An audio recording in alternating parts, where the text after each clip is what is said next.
Matt Schlapp is the chairman of the American Conservative Union, and Ed was former Democratic governor of Pennsylvania and former chair of the Democratic National Committee. Governor, first to you. This is sort of a little reminiscent of 2010 when the Democrats returned back to their districts and they're talking about Obamacare.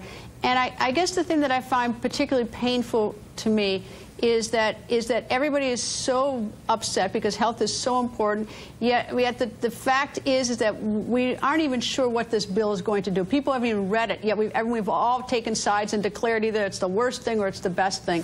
And we've got the American people so upset, and justifiably so. What do you say? Well, first of all, that lady had it right who you had, I think, your first cut. She said every major medical organization, hospitals, doctors, etc., have come out against it. It's obviously a more conservative bill than the one that 17% of the American people approved of because they needed to make it more conservative to get the Tea Party caucus. So I think people know that. But the one escapable fact, Greta, that's going to kill them is it takes $800 and some odd billion out of Medicaid and gives $700 billion of tax cuts to people earning more than $250,000 and corporations. That's the one unescapable fact that they can't resolve.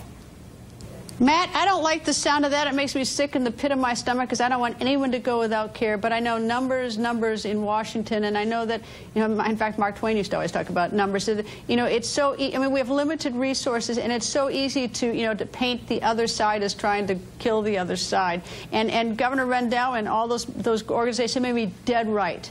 But the problem is it's like everyone is so fired up, and no one's really looking to solve, I don't think, as much as, to fight. Look, when I talk to Democrats in green rooms and off the record, most of them admit that there were some fatal flaws in Obamacare. You can see the trajectory was rising premiums and more insurance companies pulling out of the private market. That leaves us with one option, universal, single-payer universal health care, which I know a lot of liberals like, but a lot of other folks are concerned. And Greta, remember when people talk about people not being able to afford health care, remember the election just a few short months ago. It was middle-class voters who could no longer afford in the individual market to pay their health care premiums that actually turned against Obamacare and voted for Donald Trump. Actually, a big base of the Democratic Party is usually these working families, and they turned against Obamacare because they just couldn't afford it. And they're an important voice in this as well.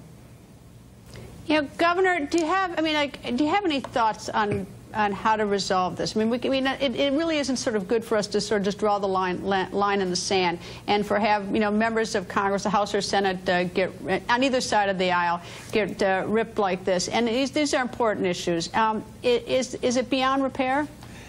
No, I don't think it is. I think in the Senate there's a chance, although the 13 senators they selected, no women. All white men, doesn't give you much confidence. But I think in the Senate there's a chance to come up with a bill that keeps the Affordable Care Act, changes the things.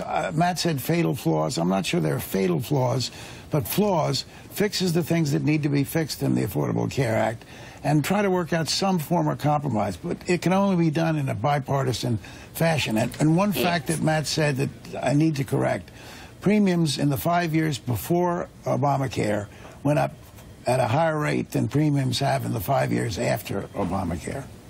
Well, the only thing I would... Go ahead. Well, the only thing I would say to that are two things, which is, first of all, as a former governor, you ought to appreciate the fact that one of the focus of fixing Obamacare is turning Medicaid over to the states and allowing them to come up with their own plans. Second of all, on these insurance premium increases, it is this very idea that you can't get the plan that you need.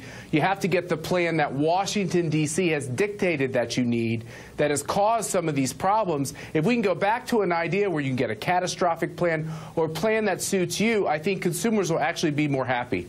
And I think that's a good suggestion, Greta. I think you can work around something.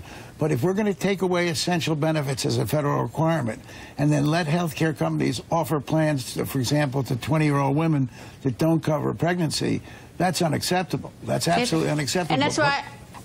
Go ahead. And that's why maybe my idea is to get you two in a room, because you guys are different views. You guys won't fight. Anyway, thank you both, gentlemen. Give us a shot.